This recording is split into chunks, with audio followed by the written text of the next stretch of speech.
teaching tips and ideas.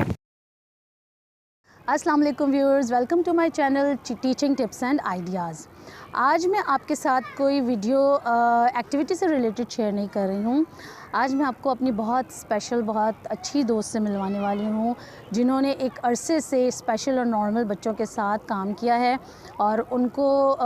एक बहुत अच्छी ऑर्गेनाइजेशंस में काम किया हुआ है। उनके पास बहुत सारी नॉलेज है जो आपके साथ शेयर कर सकती हैं और जिन्हें ह्यूमन साइकोलॉजी के बारे में काफ़ी कुछ पता है। मैं चाहती थी कि मैं एक वीडियो ज़रूर इस पर बनाऊं ताकि वो पेरेंट्स जो बच्चों के साइकोलॉजिकल इश्यूज़ अपने घर में फ़ेस करते हैं और वो समझ नहीं पाते हैं कि उनको किस तरीके से हैंडल किया जाए, तो उन पेरेंट्स को मैं मिलवाना चाहती थी, वो इनसे मिलें। आज वो अपनी कुछ बहुत अच्छी इन्फॉर्मेशन आपके साथ शेयर करेंगी और मुझे उम्मीद है कि आप लोगों को ज़रूर उससे फ़ायदा होगा। Please welcome. अस्सलाम वालेकुम, मेरा नाम है Farhana Almas. Thank you so much Faiza, मुझे यहाँ इनवाइट करने के लिए। मुझे बहुत ज़्यादा खुशी होगी अगर मैं आप लोगों की कोई रहनुमाई कर सकूं और कोई हेल्प कर सकूं, बच्चों से रिलेटेड प्रॉब्लम्स को सॉर्ट आउट कर सकूं और आप लोगों की कुछ हेल्प कर सकूं। आज जो हम टॉपिक डिस्कस करेंगे वो है चाइल्ड डिप्रेशन। मैं आपको बताऊंगी कि 5 साल की एज से 12 साल तक की एज के अंदर जो बच्चों के अंदर डिप्रेशन आ जाता है उसके रीज़न्स क्या हो सकते हैं।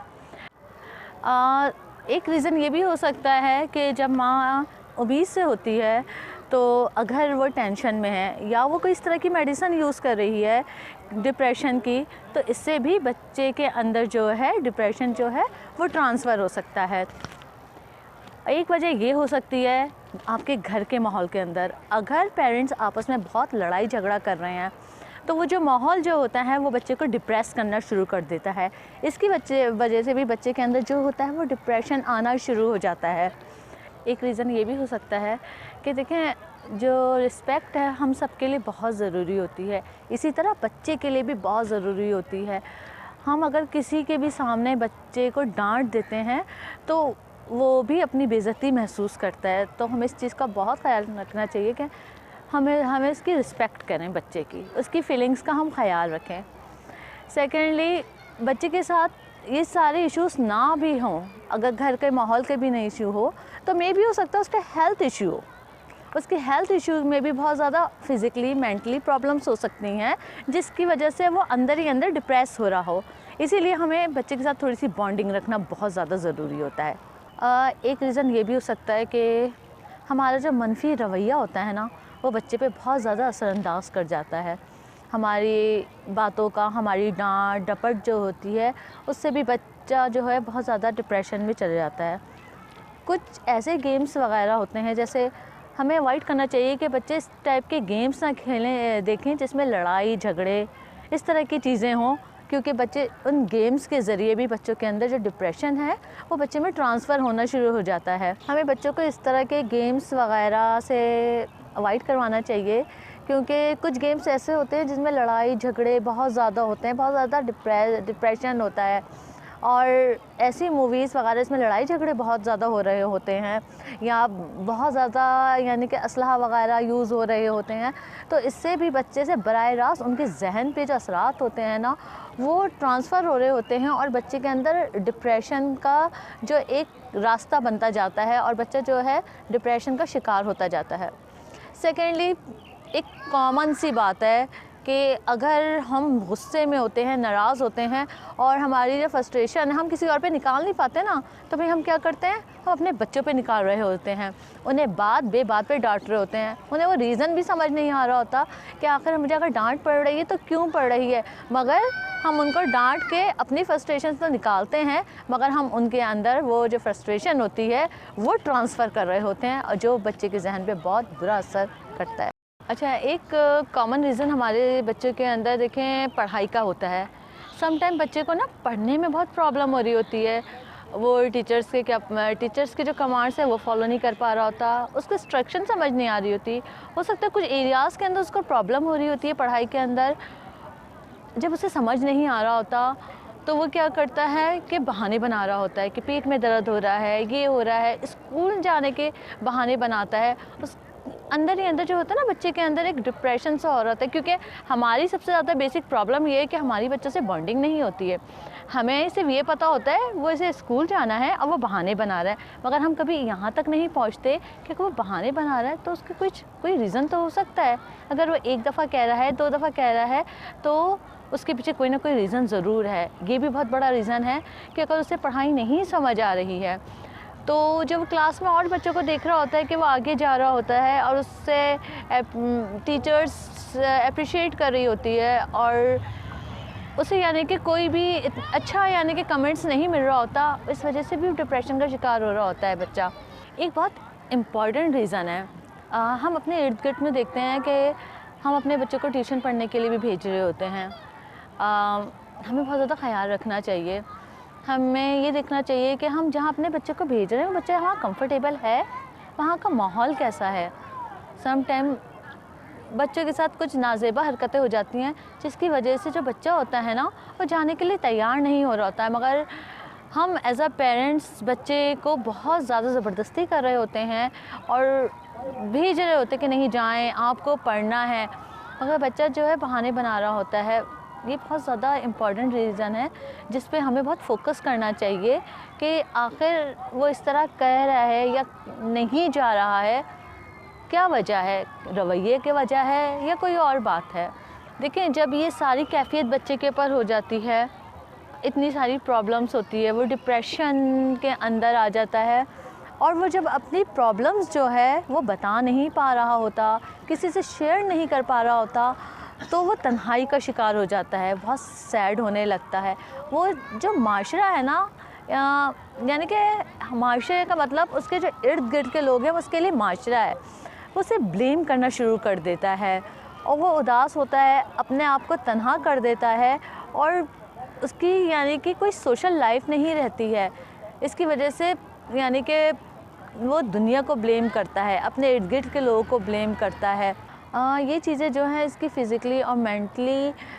जो सेहत है, जो हेल्थ है, उसके ऊपर बहुत ज़्यादा असरअंदाज होती है। स्कूल की जो परफॉर्मेंस है वो दिन ब दिन ख़राब होती जाती है और वो तन्हाई का शिकार होता जाता है और दुनिया से अलग थलग रह के कट के रह जाता है। अभी तक तो हमने आपके साथ वो पॉइंट डिस्कस किए हैं जिसकी वजह से बच्चा डिप्रेशन की तरफ जाने लगता है। जी, अब हम कोई सॉल्यूशन के बारे में बात कर लेते हैं, कोई हम पॉइंट्स डिस्कस कर लेते हैं कि आपको किस तरह हेल्प मिल सकती है इस प्रॉब्लम से निकलने में और अपने बच्चे को डिप्रेशन से निकाल कर और एक नॉर्मल लाइफ की तरफ लाने के लिए। सबसे पहले हम किसी अच्छे माहिर नफ्सियात के पास जाएंगे, हम बच्चे को चेक करवाएंगे और अगर उसे काउंसलिंग की ज़रूरत होगी और जो भी वो इंस्ट्रक्शन दें तो पेरेंट्स को चाहिए कि उसको फॉलो करें और डॉक्टर के साथ जो है वो कोऑपरेट करें। अगर आपके बच्चे के साथ कोई हेल्थ इश्यूज़ आ रहे हैं तो आप डॉक्टर से रुजू करेंगे और डॉक्टर जो आपको इंस्ट्रक्शन दे रहा होगा, कोई मेडिसिन वगैरह दे देंगे, क्योंकि हेल्थ से मुतालिक बहुत सी दवाएं हैं जो मार्केट्स में दस्तयाब हैं, मगर जब तक आपको डॉक्टर मशवरा ना दें, इंस्ट्रक्शन ना दें, जब तक आप उन दवाओं को ख़ुद से लेकर बच्चे को ना दें, तो यहाँ आपको डॉक्टर से रुजू करने की बहुत ज़्यादा ज़रूरत है, क्योंकि जब तक वो आपसे इस बारे में या बच्चे की प्रॉब्लम्स को नहीं बताएगा, जब तक आप कोई भी इस तरह की मेडिसिन बच्चे को ख़ुद से यूज़ प्लीज़ ना करवाइएगा। और सबसे इम्पॉर्टेंट चीज़, पेरेंट्स को सबसे पहले घर का एनवायरनमेंट पीसफुल करने के लिए बहुत ज़्यादा ज़रूरी है कि आपस की अंडरस्टैंडिंग बहुत स्ट्रॉन्ग होनी चाहिए, आपकी बॉन्डिंग बहुत अच्छी होनी चाहिए, आपसे आपके बच्चे की बॉन्डिंग बहुत स्ट्रॉन्ग होनी चाहिए। अगर आपके बच्चे को कहीं भी कोई प्रॉब्लम आती है तो वो बिना खौफ के और बिना डर के आपके साथ शेयर करें और आप उसको ये कॉन्फिडेंस दें कि आप किसी भी, कहीं भी और किसी भी मकाम पे हैं आप, तो आप बिना खौफ के, बिना डर के हमारे साथ अपनी सारी प्रॉब्लम शेयर कर सकते हैं। बच्चे की सेल्फ़ रिस्पेक्ट का बहुत ज़्यादा ख्याल रखें, बच्चे को किसी के सामने कभी झिड़कें ना। और सबसे इम्पॉर्टेंट बात कि अगर बच्चे को पढ़ाई में कहीं प्रॉब्लम्स आ रही हैं तो यहाँ पेरेंट्स और टीचर दोनों का बहुत अहम किरदार है, क्योंकि जो दोनों हैं उन दोनों में, पेरेंट्स में और टीचर्स के अंदर भी एक कनेक्टिविटी होनी बहुत ज़रूरी है, एक बॉन्डिंग होना ज़रूरी है। अगर आपके बच्चे के साथ ऐसी कोई भी प्रॉब्लम आती है तो आपको चाहिए कि आप जाके टीचर से बात करें। यहाँ टीचर के भी बहुत ज़्यादा एक इम्पॉर्टेंट रोल है कि अगर आपकी क्लास में अगर ऐसा कोई बच्चा है, उसके साथ ऐसे कोई भी इश्यूज़ आते हैं, तो टीचर्स को चाहिए कि वो इंडिविजुअल जाकर बच्चे को सेपरेट जाके बच्चे के साथ जो है बातचीत करें और बच्चे की जो प्रॉब्लम है वो देखें, वो असिस्ट करें कि बच्चे को कहाँ कहाँ किधर किधर प्रॉब्लम आ रही है। अगर लगता है कि आपका पढ़ाने का तरीका समझ नहीं आ रहा है तो आप थोड़ा सा अपनी टीचिंग मेथड को चेंज करें इस बच्चे के लिए, और बच्चे को इंडिविजुअल थोड़ा सा उसके ऊपर वर्कआउट करें, क्योंकि अगर जब ऐसे बच्चों की बॉन्डिंग एक टीचर्स के साथ होने लगती है, बच्चे का जो कॉन्फिडेंस लेवल है वो हाई होने लगता है। और आप देखें ऐसे बच्चे जो होते हैं, जब वो उनकी जो प्रॉब्लम्स, उनके जो मसले जब टीचर्स जो है सॉर्ट आउट करने लगती हैं, तो वो बच्चे बहुत नॉर्मल लाइफ की तरफ आने लगते हैं, उनके अंदर कॉन्फिडेंस आने लगता है, वो अपनी प्रॉब्लम्स को बहुत आराम से शेयर करने शुरू कर देते हैं बिना किसी खौफ के। तो पेरेंट्स को और टीचर्स को दोनों को चाहिए जो अपना तर्ज़ अमल है उनके साथ बहुत प्यार से और मोहब्बत के साथ उनसे पेश आएँ, उनकी ख़ुद एतमादी को बहाल करें, उनको बहुत एक माशरे का अच्छा इंसान बनाने की कोशिश करें। आप देखिएगा कि जब टीचर्स और पेरेंट्स के अंदर जब ये बॉन्डिंग होने लगती है, जब ऐसे ही किसी बच्चे को डील कर रहे होते हैं, जब उनकी बॉन्डिंग होने लगती है तो आप देखिएगा उस बच्चे के अंदर इतनी अच्छी प्रोग्रेस होने लगती है और वो बच्चा जो है नॉर्मल लाइफ की तरफ आने लगता है। सिर्फ हमें हमारी थोड़ी सी कोशिश और हमारी थोड़ी सी मशक्क़त अगर हम बच्चे पे कर लें, क्योंकि देखें ये जो बच्चे हैं ना हमारे बहुत ज़्यादा सरमाया है, हमारी बहुत कीमती चीज़ है ये, और अगर हम इसी पे ही फोकस नहीं करेंगे तो सोचें हम अपना बहुत बड़ा लॉस कर जाते हैं। तो प्लीज़ सारे इन पेरेंट्स से, टीचर्स से और सारे वो लोग जो इनके साथ कनेक्ट हैं, उनके फ्रेंड्स वगैरह, उनको चाहिए कि ऐसे कोई भी जो अगर आपके साथ केस है किसी बच्चे के साथ, तो उनके साथ बहुत अच्छे से देखें, उनके साथ हमदर्दी नहीं चाहिए, मोहब्बत चाहिए। तो ऐसे लोग मोहब्बत से बहुत जल्दी ठीक होते हैं। उन्हें सिर्फ इतनी सी बात बताएं कि हम आपके साथ हैं, हम बस हमारी एक थोड़ी सी जो तवज्जो होती है ना, उनकी पर्सनैलिटी को निखार देती है, उसकी पर्सनैलिटी को एक बहुत अच्छा और एक बहुत मज़बूत इंसान बना देती है। उम्मीद करती हूँ कि आज जो टिप्स मैंने आपके साथ शेयर की है आपके लिए बहुत ज़्यादा फ़ायदेमंद होगी। इसी के साथ आप मुझको इजाज़त दें। जाने से पहले एक छोटी सी बात आपसे मैं कहूँगी कि आप अपने आसपास के लोगों का ख्याल रखें और अपने अंदर एक पॉजिटिव थिंकिंग लेकर आएँ, क्योंकि जब पॉजिटिव थिंकिंग हमारे चेहरे पे आती है, हमारी सोच में आती है, तो हम लोगों के साथ भी रवैये वैसे ही रखते हैं और हमारी शख्सियत के अंदर एक बहुत अच्छी चेंजिंग आती है।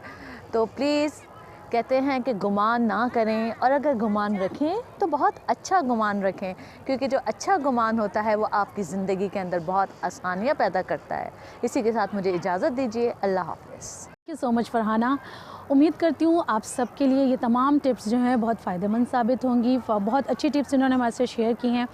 और इसमें एक छोटी सी चीज़ ऐड करना चाहती हूँ कि हमारे बच्चे हमारे लिए हमारी कुल कायनात हैं, हमारे लिए हमारा सरमाया है, और अपने सरमाया को ज़ाया मत होने दीजिए अपने बिहेवियर की वजह से, अपनी छोटी छोटी गलतियों की वजह से और उन बातों की वजह से जिनका हल है, जिनको सॉर्ट आउट करके, जिन प्रॉब्लम्स को सॉल्व करके हम अपने बच्चों को एक बेहतर ज़िंदगी दे सकते हैं। मेरी आप सबसे रिक्वेस्ट है कि अपने बच्चों को बहुत करीब से देखें, उनके प्रॉब्लम्स को समझने की कोशिश कीजिए, उनके प्रॉब्लम्स को सॉल्व करने की कोशिश कीजिए, ताकि वो भी एक अच्छी ज़िंदगी गुजारें और ज़िंदगी में जब किसी मकाम पे पहुँचें तो बहुत फ़ख्र से कह सकें कि हमारे माँ बाप की वजह से आज हम इस मकाम पे पहुँचे हैं। आपसे इंशाल्लाह दोबारा मिलूँगी एक नए वीडियो के साथ, और अपना और अपने घर वालों को बहुत ज़्यादा ख्याल रखिए, खुश रहिए और खुशियाँ बांटिए। अल्लाह हाफ़िज़।